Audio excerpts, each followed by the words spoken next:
இங்கே உண்மையிலேயே தனிச்சு விடப்பட்டது யாருன்னு சொல்லிட்டு ஐயா ஸ்டாலின் அவர்கள்ட்ட நீங்கள் போய் மைக்கை நீட்டி கேட்டிங்கன்னா தெரியும். இன்றைக்கு இதையெல்லாம் சட்டமன்றத்திலிருந்து பேசிக் கொண்டிருந்த ஐயா ஸ்டாலின் அவர்கள் இன்று சட்டமன்ற நிகழ்வுகளை வீட்டிலிருந்து பார்க்கக்கூடிய நிலைமைக்கு தனித்து விடப்பட்டிருக்கிறார் அப்படின்றது தான் உண்மை. அது மக்களுக்கே தெரியும். அவங்களும் 15 வருஷமா நானும் பயிற்சி பண்ணுறேன்னு பயிற்சி பண்ணிக்கிட்டு இருக்கிறாங்க. இன்னமும் பயிற்சி பண்ணிக்கிட்டு இருக்கிறாங்க. முதல்ல இது போல வெறுப்பு அரசியலை விதைக்கிறது, வெறுப்பு அரசியல் பேசி ஒரு தலைவருக்கு எதிராக பேசுவது, இதையெல்லாம் விட்டுட்டு உண்மையிலேயே வெற்றி பெறுவதற்கான நோக்கத்தோடு பேசினார்னா நிச்சயமாக உள்ளாட்சி தேர்தலில் ஏதாவது ஒரு 2 இடத்துல அவர் வெல்வதற்கான வாய்ப்புகள் இருக்குது. அதை முயற்சி செய்யணும்னு அன்போடு கேட்டுக்கிறேன். சரி, அப்புறம் ஓடி ஒளியிலன்னு சொல்லிட்டு எங்கே காணாமல் போனாங்க இவ்வளோ நாளா? ஏன் தைரியமாக நிற்க வேண்டியது தானே? இன்றைக்கு சுதந்திர போராட்ட மாவீரர் ஐயா தீரன் சின்னமலை அவர்களுடைய நினைவு தினத்தை முன்னிட்டு தமிழக வெற்றி கழகத்தின் சார்பில் அன்னாருக்கு நம்ம அரசாங்கத்தின் சார்பிலும் இன்றைக்கு திருவுருவச் சிலைக்கு மாலை அணிவித்து மரியாதை செலுத்தியிருக்கிறோம். திருச்சி மாவட்டத்தில் இருக்கக்கூடிய அனைத்து சட்டமன்ற உறுப்பினர்களும் திருச்சியினுடைய பொறுப்பு அமைச்சர் என்ற முறையிலும் அதே போல துணை சபாநாயகர் அவர்களும் சேர்ந்து இன்றைக்கு அவருடைய உருவச்சிலைக்கு மாலை அணிவித்து மரியாதை செலுத்தியிருக்கிறார். முதல்வர் தனிச்சு விடப்பட்டிருக்காரு அப்படின்ட்டு தமிழ்நாடு முதலமைச்சர் பார்த்தீங்கன்னா இன்றைக்கு இந்தியா முழுக்க இருக்கக்கூடிய அனைத்து முக்கிய தலைவர்களும் பாராட்டத்தக்க வகையில் மிகச்சிறந்த ஒரு ஆட்சியை நடத்தி இருக்கிறாரு. வரலாற்றிலேயே மிகச்சிறந்த ஒரு மாற்றத்தை, அரசியல் மாற்றத்தை இன்றைக்கு உருவாக்கி இருக்கிறாரு. மக்களுடைய பேராதரவோடு இன்றைக்கு ஆட்சி நடந்து கொண்டிருக்கிறது. மக்கள் பெரும்பான்மையோடு இன்றைக்கு நம்முடைய ஆட்சியை பார்த்தீங்கன்னா ஆதரித்து இன்றைக்கு வாக்களிக்காதவர்கள் கூட ரொம்ப சந்தோஷமாக இன்றைக்கு வாழக்கூடிய அளவில் நம்முடைய முதல்வருடைய ஆட்சி அது நடந்து கொண்டிருக்கிறது. ஸோ அனைவரும் பாராட்டத்தக்க வகையில் இந்த ஆட்சி நடந்திருக்கின்றதுக்கு இது ஒரு உதாரணம். சார், முதல்வர் தனிச்சு விடப்பட்டிருக்காரு, அவருக்கு ஒண்ணுமே தெரியலன்னு சொல்லி ஸ்டாலின் சொல்லியிருக்காரு. இங்க உண்மையிலேயே தனிச்சு விடப்பட்டது யாருன்னு சொல்லிட்டு ஐயா ஸ்டாலின் அவர்கள்ட்ட நீங்க போய் மைக்கை நீட்டி கேட்டீங்கன்னா தெரியும். இன்றைக்கு இதையெல்லாம் சட்டமன்றத்திலிருந்து பேசிக் கொண்டிருந்த ஐயா ஸ்டாலின் அவர்கள் இன்று சட்டமன்ற நிகழ்வுகளை வீட்டிலிருந்து பார்க்கக்கூடிய நிலைமைக்கு தனித்து விடப்பட்டிருக்கிறார் அப்படின்றது தான் உண்மை. அது மக்களுக்கே தெரியும்.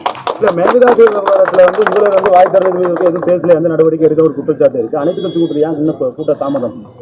மிகச் சரியான ஒரு விஷயத்தை புரிஞ்சுக்கங்க. எல்லா விஷயத்தையும் பேசி தான் செய்யணும்னு அவசியம் இல்லை. செயலில் காட்டினாலே போதும். எங்களுடைய முதல்வர் அவர்கள் எப்பவுமே செயலில் காட்டக்கூடிய முதல்வர், இந்த ஆட்சியை நல்லாட்சியாக மாற்றக்கூடிய முதல்வர், மக்களுக்கு தேவையானதை மாற்றக்கூடிய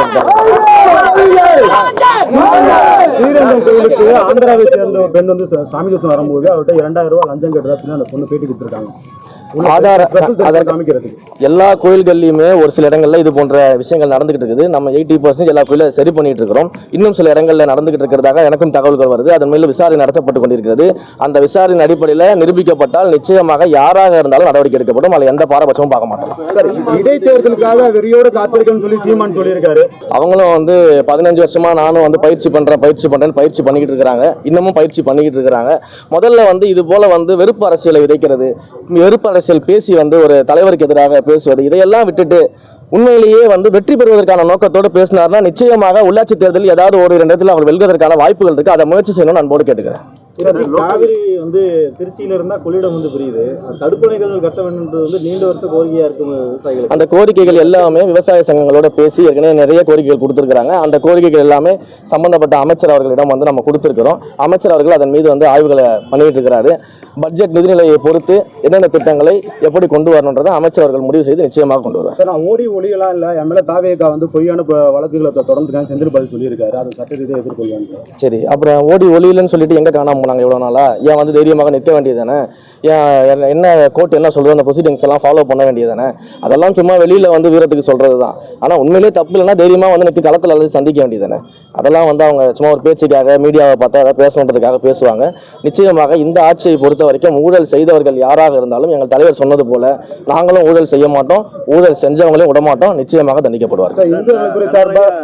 நடவடிக்கை எடுக்கிறீங்க, ஆனாலும் உயர்மட்டத்தில் உள்ள அதிகாரிகள் கீழே உள்ளவங்க மாட்டிக்கிறாங்க,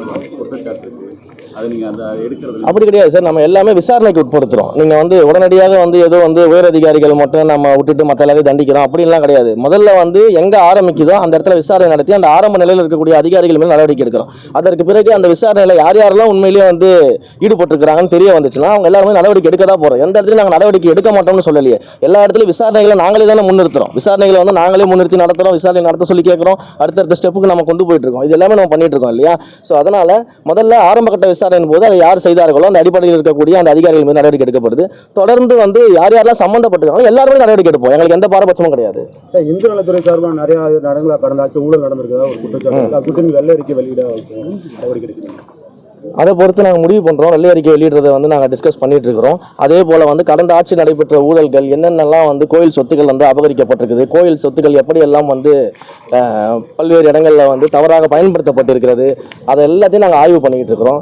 அந்த ஆய்வுகளின் அடிப்படையில் யாரெல்லாம் அதில் வந்து ஈடுபட்டிருக்காங்கன்றதை நாங்கள் பார்த்துக்கிட்டு இருக்கிறோம். நிச்சயமாக இந்து சமய அறநிலைத்துறையை பொறுத்த வரைக்கும் ஊழல் அப்படின்றது வந்து முற்றிலும் ஒழிக்கப்படக்கூடிய ஒரு இடத்துல தான் நாங்கள் அதை வச்சிருக்கிறோம். நிச்சயமாக அந்த ஊழலை ஒழிப்போம். இது வரைக்கும் இருந்த ஊழல்களை எல்லாம் நாங்கள் ஒழித்துட்டு, அதே போல் கோயில் சொத்துக்களை வந்து முறைகேடாக யாரெல்லாம் பயன்படுத்தியிருக்கிறாங்க, முறைகேடாக நடந்திருக்கு எல்லாத்தையும் விசாரிச்சுக்கிட்டு இருக்கிறோம். ஒவ்வொன்றாக விசாரிச்சுக்கிட்டு இருக்கிறோம். அதற்கான தனித்தனி குழுக்கள் வந்து கூடிய சீக்கிரம் அமைப்புக்க போகிறோம். ஒவ்வொரு கோயில்களுடைய சொத்துக்களை வந்து பாதுகாப்பதற்காகவும் அதில் நடந்த முறைகேடுகளை கண்டுபிடிக்கவும் குழுக்கள் அமைக்க போகிறோம். ஸோ தொடர்ந்து ஒரு ப்ராசஸில் இருக்கிறோம். நிச்சயமாக அதோட அவுட்புட்டில் நீங்கள் பார்க்கும்போது கோயில் சொத்துக்கள் அனைத்தும் பாதுகாக்கப்படும். இந்த ஊழல்கள்லாம் ஒழித்திருக்கும்.